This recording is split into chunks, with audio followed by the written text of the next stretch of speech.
Alright, let's watch another Prager U video. The last one we watched was outstanding as far as content.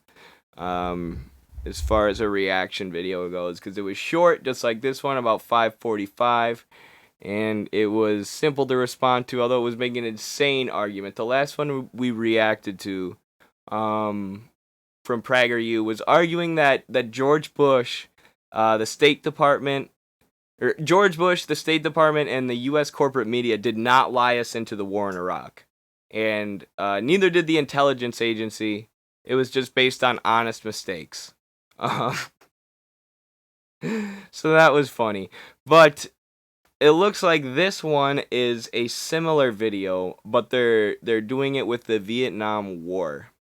So last time they told us the intervention in Iraq, last time, or the last video featured Judith Miller, who published the lie that Saddam Hussein had WMDs on the front page of the New York Times during the Iraq War.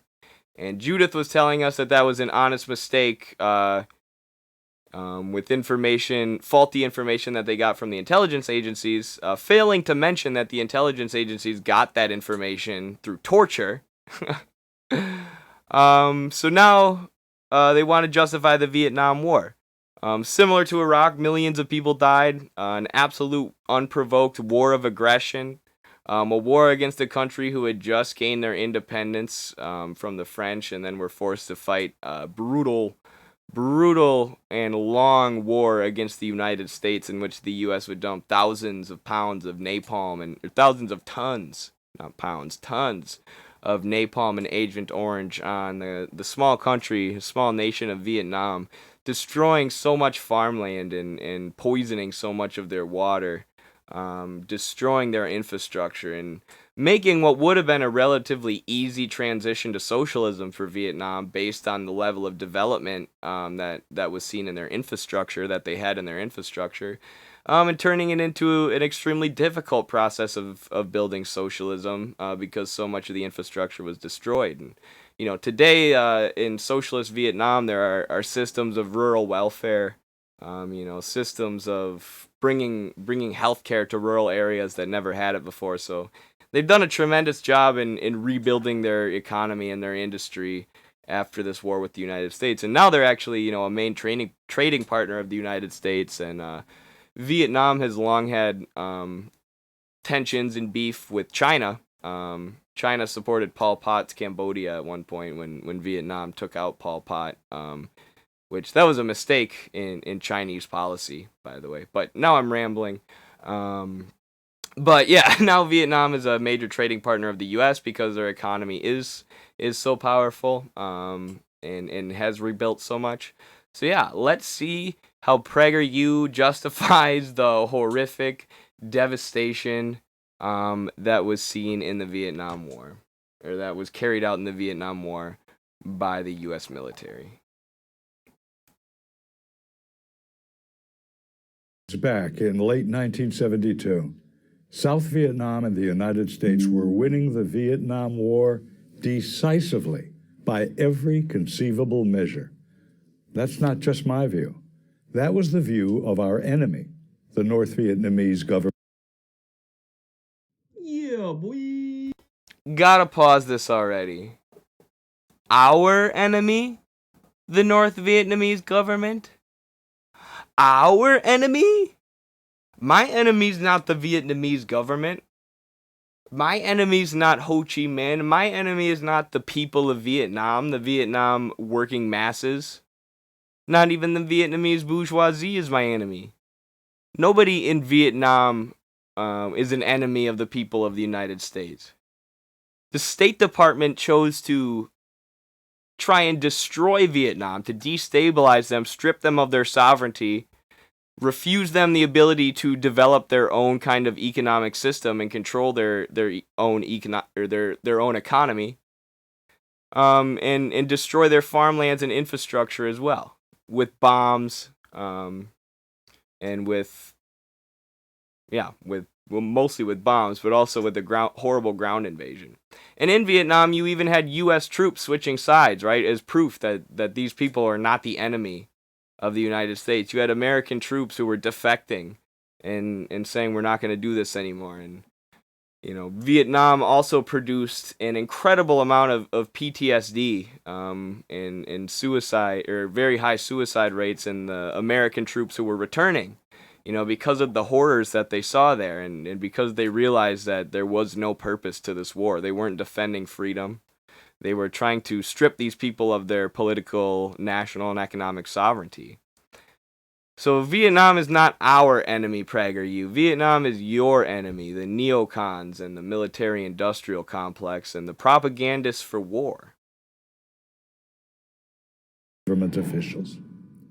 Victory was apparent when President Nixon ordered the U.S. Air Force to bomb industrial and military targets in Hanoi, North Vietnam's capital city, and in Haiphong, its major port city.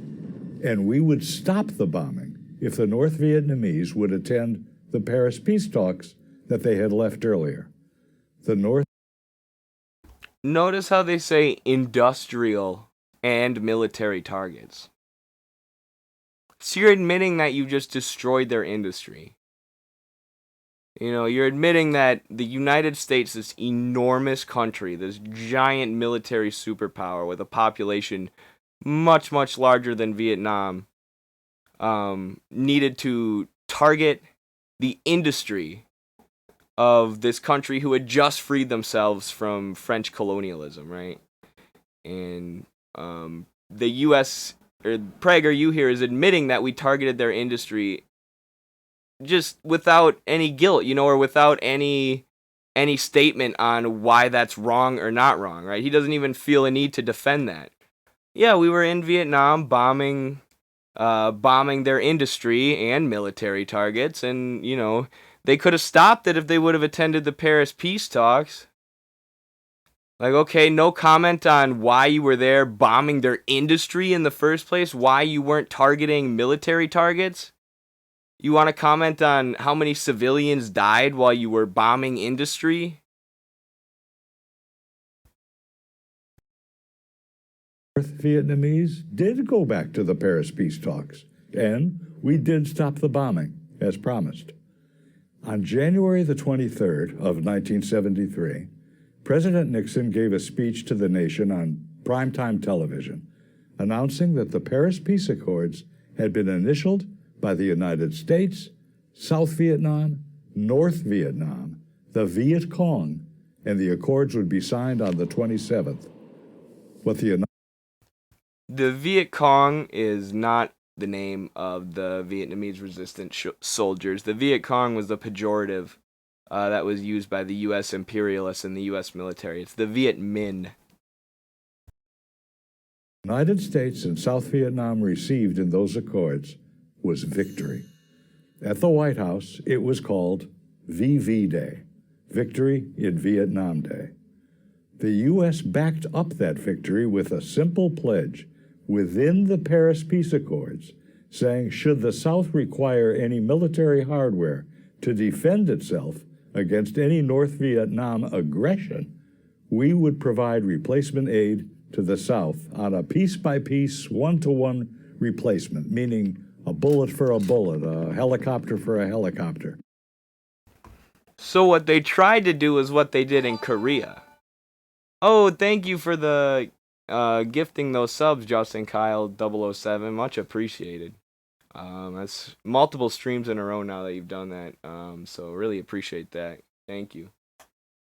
So they were trying to do the same thing that they did in the peninsula of Korea. So the U.S. put a fascist dictatorship in the South. Eventually, the North, the DPRK and the Soviet Union swept through the South and were about to liberate the entire country. And that's when the U.S. and other Western forces invaded and began, what we call the Korean War, or in the U.S. sometimes it's called the Forgotten War, because we've forgotten about how much murder and devastation we brought to the Korean Peninsula. But the U.S. and the Western countries enter the South and start helping them push back the North Koreans, until China comes in and helps the North, and the fighting eventually stops, and the officials at the U.S. State Department and at the Pentagon are able to manufacture a voting plan basically a plan for dividing the peninsula. That, I can't remember exactly how it worked, but the North wasn't given as much say as the South, and the people who drew the dividing line, what's now known as the demilitarized zone, is that what it's called? Or the 38th parallel, whatever the line dividing Korea is called, was drawn by these U.S. State Department officials on a National Geographic map. And they had no history of Korea at all. So they split the country like that, and then the U.S., just figured they would back South Korea, prop South Korea up, their military, their intelligence services, and their economy, and use South Korea to destabilize the North and basically just give them an outpost in Korea, allow them to occupy part of the peninsula. So even if they couldn't fully destroy the North, which they would try to for years after they bombed the North and killed 20% of their population, ever since they've kept them under the most stringent economic sanctions on Earth, besides those that are on Cuba. So they've tried to destroy the North, but they can at least contain it, right? They can at least contain it using South Korea, and at the time, China was looking to be more of a U.S. ally. Since then, China, or actually, no, back then, China was not looking to be a U.S. ally. I'm dumb. But in the 70s and 80s, China would drift to being more, towards U.S. policy. Since then, they've gone away from that direction, although they're still pursuing a policy of mutual development with the U.S. But it looks like the U.S. was trying to do something similar with Vietnam, right? They were trying to set up the South Vietnamese government, divide the country in half, and then just continue to sanction and do everything they can to destabilize the North, and try and keep them irrelevant in the world economy, lock them out from the IMF and World Bank, which is what they've done to the DPRK. More so than any other country, any other socialist country on earth, the U.S. refuses to trade with the DPRK because, they've done so much to attack them already. They've divided the country in half, or they've done so much to weaken them already. So, yeah, I'm assuming they wanted to do the same thing with Vietnam, but of course the South Vietnamese government collapsed as soon as the U.S. left, no matter how many guns, bullets, or U.S. puppet leaders they left in the area, they would be literally chased out as soon as the U.S. left because they had no support on the ground, especially after the U.S. had destroyed Vietnam's infrastructure with bombs. For all things lost, replacement. The advance of communist tyranny had been halted by those accords. Then the advance of communist tyranny had been halted by bombing their civilians and their infrastructure. Thank goodness we don't have communist tyranny. Most of the country is, most of the country's farmland is now poisoned by the capitalists, but at least they've saved us from communist tyranny. It all came apart, and it happened this way.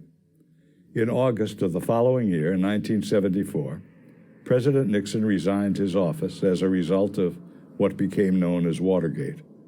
3 months after his resignation came the November congressional elections, and within them the Democrats won a landslide victory for the new Congress. And many of the members used their new majority to defund the military aid that the United States had promised, peace for peace, breaking the commitment that we made to the South Vietnamese in Paris to provide whatever military hardware the South Vietnamese needed in case of aggression from the North. Put simply and accurately, a majority of Democrats of the 94th Congress did not keep the word of the United States. Oh, that's what happened? The U.S. just didn't send enough guns to South Vietnam. They didn't, the military didn't do enough in Vietnam. I don't even know what he's talking about here. The South Vietnamese government, like I said, was chased out as soon as the U.S. left. The U.S. had left military forces in South Vietnam to make sure that this government stood. But they couldn't just permanently occupy the country. I guess they could have. That's basically what they've done with the South, but it would have been far more costly, or it would have been very costly. But they're just saying the Democrats just said, nope, we're going to lower the military spending in South Vietnam, and that's why the government collapsed. And, what's the lesson we can learn from this, according to Prager? Never decrease military spending. Always do more interventionism, and always funnel all of the American people's tax dollars into it. Otherwise, the puppet government in South Vietnam might collapse. On April the 10th of 1975, President Gerald Ford appealed directly to those members of the Congress in an evening joint session televised to the nation. In that speech, he literally begged the Congress to keep the word of the United States.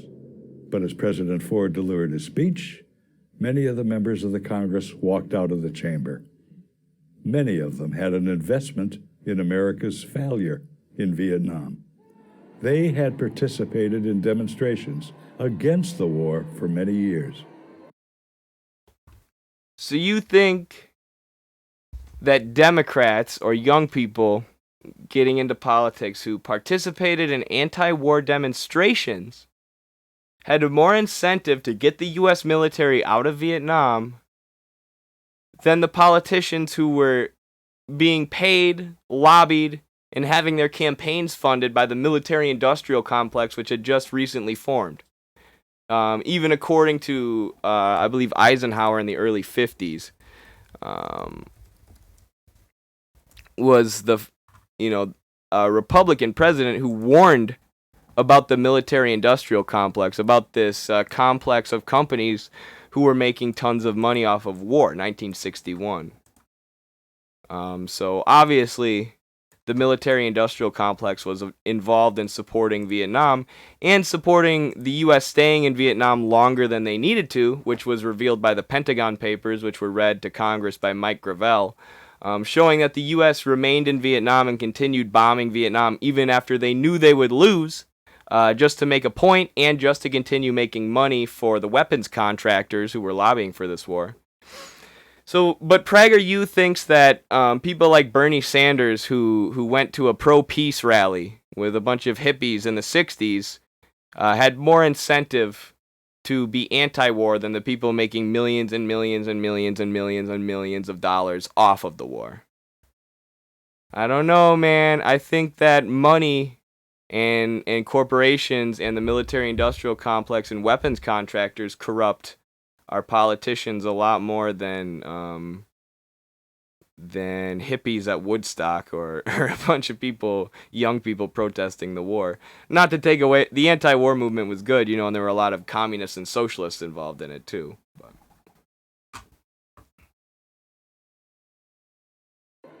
And they wouldn't give the aid. On April the 30th, South Vietnam surrendered, and re-education camps were constructed, and the phenomenon of the boat people began. If the South Vietnamese had received the arms that the United States promised, would the result have been different? No! Absolutely not. Also, along with re-education camps, which I don't know anything about, they also had to build schools, because the U.S. destroyed all their schools with bombs. So you forgot to mention that, so I figured I would. It already had been different. The North Vietnamese leaders admitted that they were testing the new president, Gerald Ford, and they took one village after another, then cities, then provinces. What are you even saying? Like, they were testing Gerald Ford by going slowly. Yeah, they were testing to see if the U.S. would come in and start bombing them again or intervene, which is exactly what I assume this guy wants. Right? But it didn't really matter how much aid the U.S. sent at this point because there was nobody to take the aid. Right? There was nobody who wanted to fight. That's what happened in Korea. That's why the Soviets and the North liberated the country so quickly, because the U.S. put Syngman Rhee in power, this fascist dictator who was trained up at like Yale, these Ivy League universities, and nobody wanted to fight for him. So the South was about to be, South Korea was about to not be a thing until the West came in and pushed the North back and occupied half of Korea. So this is what that guy, I assume, would have liked the U.S. to do with Vietnam, right? He's salty 30, or not 30, 45 years later, this video's in 2014, that the U.S. ended the war. Or 40 years later, that the U.S. ended the war. He wished they would have occupied South Vietnam to this day. What a what a legacy this guy and Dennis Prager are leaving behind. And our only response was to go back on our word. The U.S. did not resupply the South Vietnamese as we had promised. It was then that the North Vietnamese knew they were on the road to South Vietnam's capital city, Saigon, that would soon be renamed Ho Chi Minh City. Former Arkansas Senator William Fulbright, who had been the chairman of the Senate Foreign Relations Committee, made a public statement about the surrender of South Vietnam. He said this, "I am no more distressed than I would be about Arkansas losing a football game to Texas."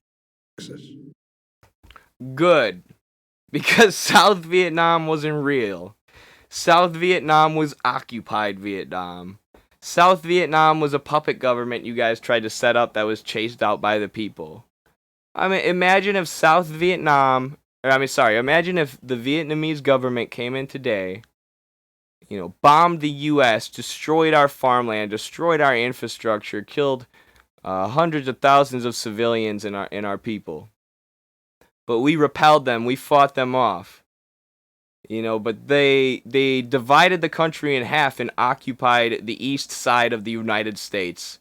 That was all theirs, and they called that the East Americas. And the East Americas are capitalist, and they belong to Vietnam, and Vietnam gets access to all their resources and all their labor. Like, would you be distressed if the people in the West United States took out the people in the occupied United States and reclaimed the country and reunited the country? I assume you wouldn't be. But why are you mad when Vietnam, this small, tiny country who was being bombed, destroyed, and occupied, or destabilized and occupied by the largest military superpower that the world had ever known at the time, why are you mad at them for unifying their country and expelling the occupiers? Is it because you were one of the occupiers? I think that's what it is. The U.S. knew that North Vietnam would violate the accords, and so we planned for it. What we did not know was that our own Congress would violate the accords, and violate them, of all things, on behalf of the North Vietnamese. That's what happened. I'm Bruce Hershenson. I love, Marxist analysis is based on materialism, right? So that means if you're going to analyze something or a political event or a historical event, it takes a lot of work, right? It takes a lot of work to sift through research and find what you're looking for. And then if you're going to make an argument, right, if you're going to make like a video essay arguing something about history, you need a lot of research to back that up to prove what you're arguing, especially if you want to argue alternative history, right? If you want to be like, if this would have happened, then this would have happened. Because it's really, really hard to tell, right? And it's really hard to prove something hypothetical like that. So it takes a mountain of evidence. But, if you're a liberal, if you're an idealist, as Marx would say, meaning not a materialist, someone with the metaphysical outlook rather than the materialist outlook, you can just say shit. You can just be like, well, South Vietnam would have won, and would have taken over North Vietnam if the U.S. sent them more aid, if it wasn't for the Democrats. The U.S. would have won the Vietnam War if it wasn't for the Democrats. I mean, they say the U.S. won the war. How did the U.S. win the war? The U.S. put a puppet government in power, dipped out and said, hey, we won, and then the Vietnamese who had chased away the U.S. then chased away their puppet government. That's an L, son. And these American capitalists are still mad years later about taking this fat L. And they're like, no, we didn't lose. You know, there were always people like that in wrestling, you know. The kind of guy you're like, how'd you do your last match? And they can't just say, oh, I won or I lost. You know, they got to say, I lost, but, you know, it was the ref's fault and my shoes were slippery and I felt sick that day. You know, and I think my opponent was on HGH. Like, that's the U.S. capitalist today about Vietnam.